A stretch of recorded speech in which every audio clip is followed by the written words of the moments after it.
All right, you guys, how's it going? It's Matthew here from Sovereign Sustainability, and I'm going to talk to you about why the Pac Northwest is the best place to survive the apocalypse. And so when I'm talking about the Pac Northwest, I'm talking about Washington, Idaho, Montana, Oregon. These are 4 states I've spent probably more time in than anywhere else in the United States of America.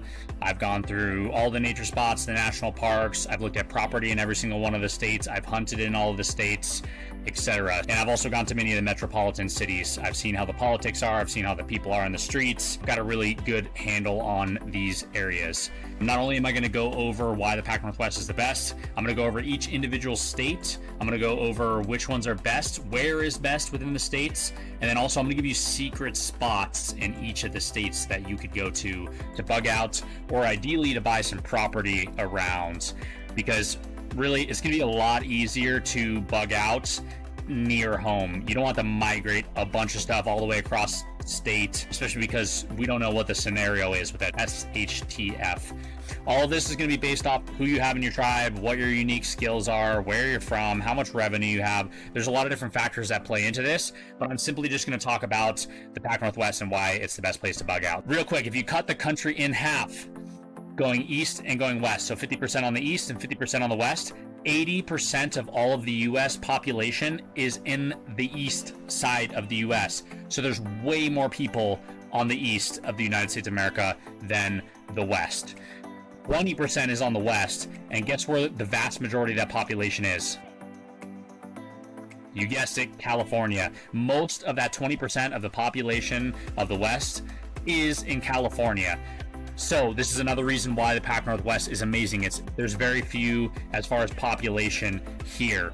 Some other things too, I think we have a lot of temperate rainforest in the Pac Northwest.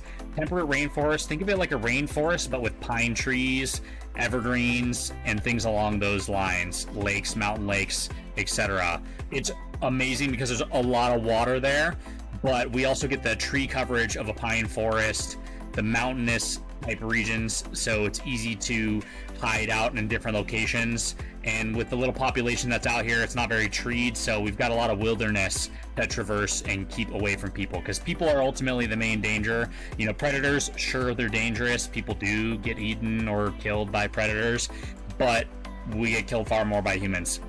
And especially in an apocalypse type situation, nobody's killed more humans than humans, other than God, you know, with great floods and everything. Anyways, when we're looking at this map right here, I'm going to use my mouse. You can see my mouse here. We want to focus on these green areas. We do not want to focus on this dry, yellow, desolate area. Those are going to be like high plains, high desert. So those areas we want to avoid because there's going to be less life, less trees, less water. In the green, more life, more trees, more water, more hiding places, etc. So that's where we want to focus our bug out. And another great thing about the Pac Northwest here is it gets cold enough where it keeps the larger populations that live in places like California and Florida, where it's very cozy and warm. So there's going to be less people, but it's also not so cold where you're living in like the Antarctic or even Canada. I'm in North Idaho. I'm almost against the Canadian border, and we almost never get a sub-zero day in a year. Typically, the coldest it gets is around the 20s, and that's only for maybe 4 weeks total, and it's spread out. It doesn't get terribly cold here. Sure, 20 is not comfortable. Sure, you could get hypothermia in 20, but if you got clothes, any winter clothes, or multiple layers, you're probably going to be fine. I always try to do a camping trip out in the coldest time of year where I sleep outside without a tent in the cold just to make sure I'm cold trained. So anyways, let's get into it. First, let's talk about population. So I'm going to open up this little presentation I made right here. Essentially, here are the population density of each of these states. Oregon with 4.2 million people. You got Idaho with 2 million people. Washington with 8 million people. That's the highest. And then Montana with 1.2 million people. Highest population density is definitely in the Oregon and Washington, so up against the West Coast. It makes sense. People like coastal regions. And then Idaho, Montana, a little bit more inland. Some of the greatest states in the United States of America. Very low population. Just right off the bat, without looking at any other things, Idaho and Montana are looking a little bit better than Washington and Oregon for apocalypse. Now, Oregon is going to have both the temperate rainforest and evergreen type forests, as well as coasts. Depending on your skill set, you might want to be on the coast. If you're good at sailing, good at spearfishing, good at fishing in general, then a coastal region might be the place for you. Washington is also going to have the coastal regions as well. So you have both the temperate rainforest and you got the coast. Also, Oregon and Washington are going to have plains, desert, that kind of stuff too, where it's kind of just open, less trees. Those are options too, but in general, we're avoiding those areas. And both Oregon and Washington are going to have major metropolitan cities. They're going to have the bigger of the cities. Portland and Seattle are the main cities there. Both highly populated cities. You don't want to be around Portland or Seattle, in my opinion. If I had to pick one of the two, I'd pick Portland because there's a lot more mountainous tree region stuff around there, whereas Seattle, there's city for miles. If it were me, I would pick Portland if I had to pick one of the two, but ideally you want to avoid both of those areas.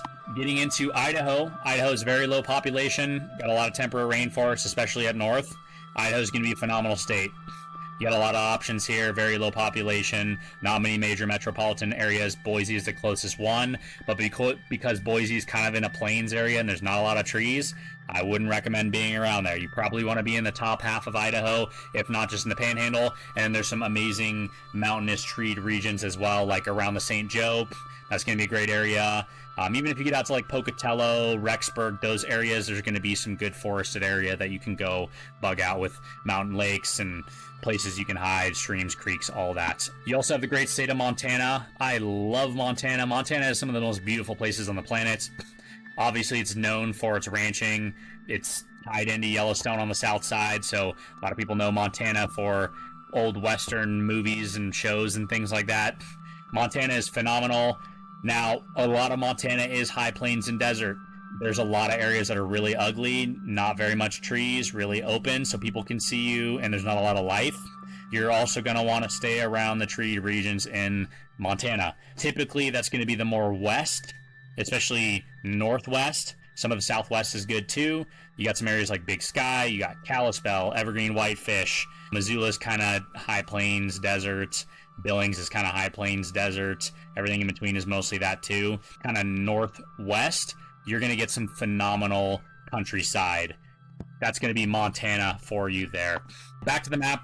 I'm going to circle some key areas in here that we're going to want to look at. So starting with Oregon, you got the whole state of Oregon right here. So you pretty much got this corridor, like from the coast to the furthest point of Portland before you hit where it starts getting a little bit dry over there, and then all the way south down to Medford and the coast up. So you got this little square right here. Up in there, you're going to have a lot of options.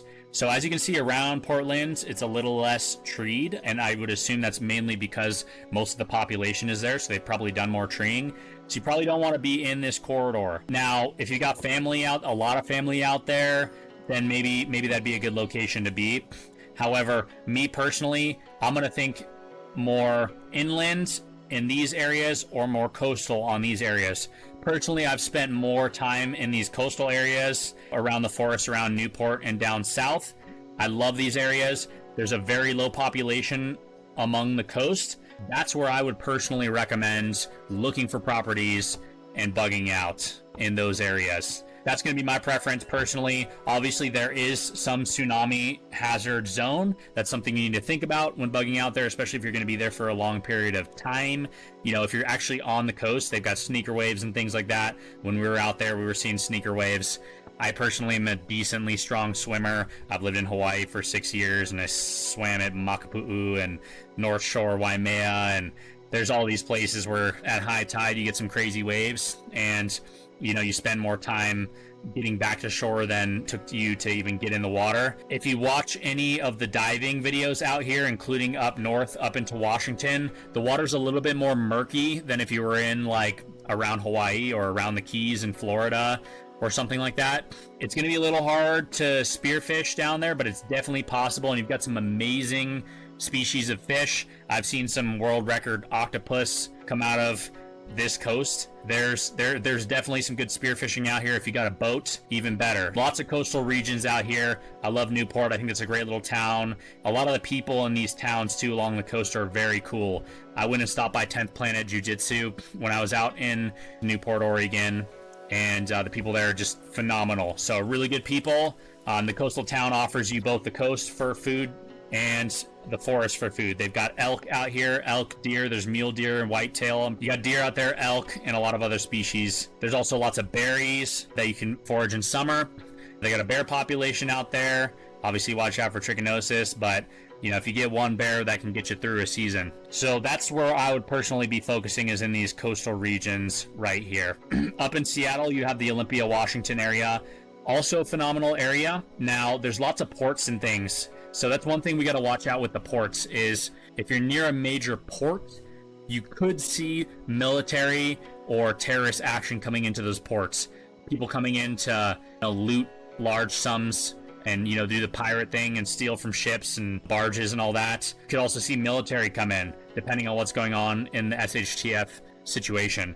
I personally am going to suggest going away from major port. Although I love Newport, I probably wouldn't be right in Newport because it is the major coastal city, town. It's barely a city, it's more of a town in Oregon. You might want to go up to this Lincoln City or find somewhere along the southern part of the coast. You know, go a little further south or a little bit further north. We're going to go to Google Earth, Rogue River. All right, so now here is something I want to look at. One of my favorite places here in Oregon is the coastal region that comes off the Rogue River. So if I'm not mistaken, it's coming boom here, follow my mouse, boom, boom, boom, down here. Newport is up further. Yep, there's Newport right there. This river, in my opinion, all along this river would be a great area to look for some property or to bug out. Major source of water that's not the ocean, although I love the ocean. Ports, people, tsunamis. It's also just hard to procure food from unless you're like a phenomenal spearfisher or you got a boat and you are a fisherman. The Rogue River, in my opinion, this is going to be a phenomenal area right here. You got a major source of water, and there's going to be creeks coming from the mountains into the river. This area right here is gold. This is where I would focus my personal bug out SHTF plan if I were going to get property here, and this is where I wanted to be. I would be along this Rogue River somewhere, because you got all this temperate rainforest, pine forest, whatever it is. You're gonna have elk, deer, bear, cougar. You're gonna have all kinds of animals to hunt and feed yourself. You're gonna have wild fruits, berries mainly. It's gonna be a good place to be. This is where I would focus if I were in Oregon. Note that Rogue River, along the Rogue River. Look there. So back to this map again, back to this Washington area. You can either go the Olympia National Forest area, which is up here in this corridor. I like that area. It's very remote, very beautiful. Some of the coolest nature on the planet. Lots of wild game out there. You got the beautiful coast that you could fish off of. There's a lot of farmers out there that grow everything under the sun. Pears, peaches, apricots, other stone fruit, apples. You know, so you got a lot of orchards and things like that, nuts, walnuts, almonds, that kind of stuff. A lot of moisture, so you're going to have a lot of water sources there. So that's going to be one area you can go there. You can go on the other side of Seattle, so you have all this mountain range over here. Not bad. Possible bug out region, especially up north. Been to some of these areas up here. You know, you got the Okanagan, Wenatchee area. I've stayed in Lake Chelan for a business meeting. That was a really cool area. There were apple orchards there, just super beautiful, inside of like almost like a canyon with a big old lake there. That's one area. And then of course, getting over here on the Idaho border, I know this area very well. I know those other areas decently well, but this area on the border of Idaho, phenomenal. If you're up in this northern part, up near Newport, Washington, Colville, as they say, it sounds like Colville, but it's Colville is how they pronounce it. I own this kind of area is phenomenal up here. I love this little corridor as well. The national forest up here is beautiful, pretty remote, good people up here, good God-fearing people. Lots of water sources, as you can see, rivers, creeks, etc. So this could be a phenomenal area as well. I'll give you one little key area right here. So we're going to go to Colville. Here at Colville, if you exit the city, it's more of a town, but the city's there. And one thing I want you guys to think about too with this is like, okay, while preparing your SHTF apocalypse plan, do you want to just completely go off grid and not talk to anybody ever? No, you want to be part of a greater community. So it is not bad to be near a city or a town. You just got to be smart about which ones and how far away. Colville, an awesome town. I love Colville, love the people there, small town, tight-knit community. As you're exiting Colville, as you go on this major highway towards Idaho, up here, okay, past the Park Rapids, there are some mountain lakes up here. So I want you, here they are. Okay, so here's Colville National Forest. There are all these little lakes around here. What do lakes mean? Lots of water coming off the mountains. This area, I got to do some brief hunting in to check out some property up here. That there was a lake on the property. This is a phenomenal area where you can find some affordable property. This was like a 60-acre property with everything under the sun, the biggest stable you've ever seen, everything state-of-the-art, biggest wood cabin I've ever seen, probably 6,000 square feet, had a guest home, had orchards. It had everything you could dream of and a lake on it, touching national forest, and it was $1 million, which might sound like a lot to a lot of people, but for all that, honestly, in today's market, that's a good price. So anyways, Colville National Forest. I love this area. Great hunting opportunities, lots of national forests, lots of mountains to check out. You've got Tiger here, and then you got Colville on this side, and then you can go down to Newport, going down south that way. This little pocket is where I would focus my personal SHTF plan, apocalypse plan, if I were choosing Washington, personally. That's where I want you to think of Colville National Forest between Park Rapids and Tiger, where these mountain lakes are right there. All right, so now we are going to switch over to Idaho, my home state, Idaho. So I'm giving you guys some secrets, each state getting some secrets. So we can look at the state of Idaho right here, and you can see the forested mountainous area. It's all green all up here, but you see Boise right here. It is high plains desert type vibe. So all down here, extremely ugly. Not a lot of wild game. I mean, there is wild game, don't get me wrong. A lot of people go hunt elk out here, and the reason why they hunt elk down there too is because it's really easy to spot them. So you can shoot an elk from 600 yards away, easy hunting. Whereas up here, you got to weave in and out of the woods. Arguably a little bit harder hunting. A lot of elk population. If you know what you're doing, easier hunting. Lots of mountain lakes, creek-fed rivers, like in the St. Joe. Great, phenomenal place to go hunting. That's where I would focus my bug out plan personally. So we're gonna go look at the St. Joe really quick. I live in zone 1 up here. There's Lake Pend Oreille, that's our lake. I love the Panhandle, that's where I'm from. I'm going to show you guys kind of up in this region off the St. Joe. That's where I would focus my SHTF plan if I were an out-of-stater. So let's take a look. All right, so here is the St. Joe River. This area has creek-fed river area, one of the best places on the planet.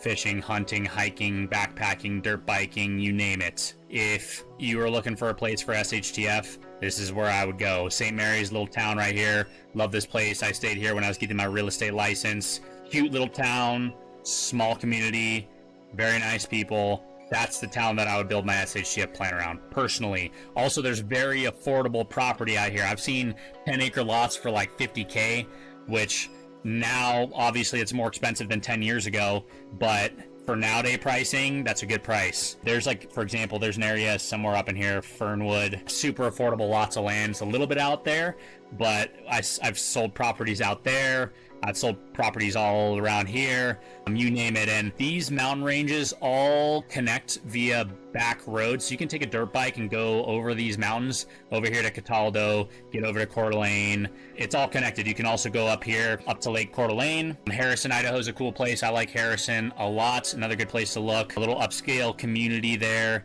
But this is approximately where I would be setting up my SHTF plan if I were doing Idaho personally. Once again, I'm set up north already, so with my personal setup, I'm going to stay there. But if you don't already have property, or you live in another state and you're looking for a Pac Northwest state, this is the region I would focus on, is around here. That's my opinion. Coeur d'Alene National Forest. If you look at Idaho, the place that's the most dense green is going to be this Coeur d'Alene National Forest. It's just, there's nothing like it. The greener it is, you can just see, like, look how dark green this is compared to, like, even that kind of speckled, even up here, speckled. That's just the thickest dark green color right there. So that means water. That's where I focus my survival plan right there if I were doing Idaho. All right, and then finally, the great state of Montana. Honestly, I love all these states. There's something about Montana that is just special. It has that iconic feel to it. You know, when you think about Montana, you think about cowboys and the Wild West and all that. There's something about Montana that is just amazing. Now, in all reality, it is very Western there. Like, if you look at this color right here, this is very kind of like plains, high desert, you know, near Billings. It's kind of like rocky Wild West. A lot of these areas out here are not forested. Personally, I'm not going to recommend a survival plan out in that region. You're going to look closer to this state of Idaho over here. So you got the Kootenai National Forest up north. That's going to be a great location. You can get a little further south. Big Sky. Big Sky is phenomenal. You got a nice little town there, and you're right near Yellowstone, which Yellowstone, my gosh, you're not allowed to hunt there. So you know that the elk population, the deer population is flourishing. They do have pronghorn down there, antelope, a little bit else, everything under the sun. They got turkey, they got bison. I didn't even think about that. They've got bison. So in an SHTF situation, this area is going to be phenomenal. In Montana, I'm going to give you 2 gems because there's two regions I want to look at. So the first one, we're going to look at Big Sky. All right, so you have Big Sky, Montana. Awesome community, skiing community. So if you like skiing, this would be a good one to build around. Small town, kind of in the middle of nowhere. You can drive over to Missoula, Helena, Billings, decently quick. You can get over to Yellowstone. You typically, from where we come from in Idaho, will pass through here to get to Yellowstone. But it's just a beautiful community. Well enough treed, good water sources. There are some rivers. You can see some mountain lakes. You got a little bit of everything here. Is it as forested as some of the areas in Idaho I just mentioned? No. Is it the most forested area in Montana? No. But it is still a phenomenal place, and the town is great. And you're not far from Yellowstone. Yellowstone is like, that could be one of the best places to survive the apocalypse. It would be wild. However, as far as food sources, water sources, wild harvesting, that kind of stuff goes, Yellowstone is, especially the towns, if you're in like West Yellowstone or something. Big Sky right here, it's a gem. I'd look it up, look at property. Now, property here is probably not going to be as cheap. If you get a little further south toward the Gallatin River, which is one of my favorite rivers, maybe my favorite river on the planet, there's going to be some phenomenal and more affordable property there. In Big Sky, it's going to be more expensive. It's a more bougie town. It's going to be a great town, lots of wild game, good community. This is the first gem I would look at right there. Now, the second one, we're going to look up here in Montana around this area. So we're looking, you know, you got Troy, Libby, Noxon, Trout Creek, Flathead Lake, which is around Kalispell, Whitefish. This whole corridor right here we're going to look at. So I'm going to look up Whitefish because it's kind of where I want to look. All right, so Whitefish itself is a little bit of a bougie. It's a ski resort town too. And you got the lake here. I'm not necessarily suggesting Whitefish itself would be the area. It would be a good area to look. You're a little close to Kalispell for my personal taste. I would probably want to get a little bit further out. I like Eureka Town right here, maybe somewhere between Whitefish and Eureka. Eureka is a very small town. Whitefish is a small town, but it's really part of Kalispell. Like, come on, people. Kalispell people are going to disagree with me, but you can see this is all forested area. This used to be a lot more forest, but they cut down the trees, and it's all touching. So I consider Whitefish part of Kalispell. I'd probably look somewhere between this Eureka and Whitefish area. You're going to find more affordable stuff the closer you get to Eureka. The more you're in this Whitefish, Kalispell, Big Fork area, the more expensive property is going to be. Keep that in mind. You can go out towards Troy, Libby. Those terrains are different. I don't know how to describe it. I've driven through there 50, 60 times. So I don't know how to describe it. It's still forested, but it seems more barren. There's something about it. I don't know what it is. I'm not as big of a fan of the towns either. They're pretty cool, but it's definitely more boondocks for sure. Once again, if you're coming from a city or something and you're looking to buy some property, I would probably focus more in this corridor. Whitefish, very upscale. If you can get a little bit outside, commute into Whitefish for your groceries, that kind of stuff. There's some cool grocery stores out there like 3rd Street Market, so make sure to stop by, get your organic groceries. This is where I'd focus. Lots of that rainforesty, pine forest type area, mountain lakes, creeks, rivers, all of that. And you got the Kootenai National Forest over here. You got Glacier National Park, which is, it kind of reminds me of Yellowstone. It's very different, but there's some similarities in how rugged and untouched it is. You've also got options for different areas you can go. Those are the two gems I would look at. Big Sky, Montana, and kind of around Whitefish, Montana. All right, so let's just recap real quick. Washington, Idaho, Montana, Oregon, Pac Northwest, some of the best places to survive on the planet. We're looking away from major metropolitan areas. We do want some sort of small town nearby with a good community, because your strongest asset is community. And we want to be in some of this rainforesty area, some of this temperate rainforest or these pine forest areas. So we're looking in the deep dark green. We're looking along the Rogue River in Oregon. We're looking along the Colville area between Tiger and Colville near those mountain lakes. We're looking at the St. Joe in Idaho. We're looking at Big Sky, Montana, and we're looking at Whitefish, Montana. Those are going to be 5 gems I suggest you look at. There's many more. There's so many more locations. I just gave you 5 gems.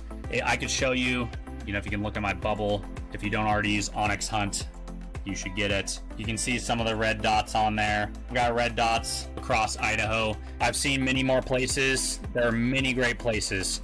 First you want to take into those things, the metropolitan areas and the nature that's around you, and then you want to find a small town, a community. Those are the top 3 things you want to look at when you're choosing a location for SHTF Apocalypse Bug Out. So remember those 3 things, then take into account your personal skills, your family skills, where your tribe's located, your income. Like, once again, if your income's higher, you might want to look in Whitefish, right? Because you can afford better property near more affluent people.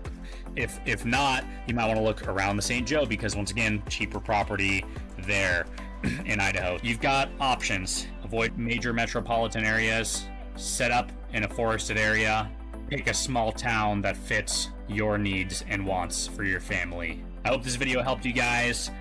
Please like, share, subscribe, comment, all that good stuff. Let me know if you disagree with the locations I mentioned. Let me know if you want me to focus on another location. But this is just my 2 cents on the topics. Go do some exploring, get out in the wilderness. God bless you.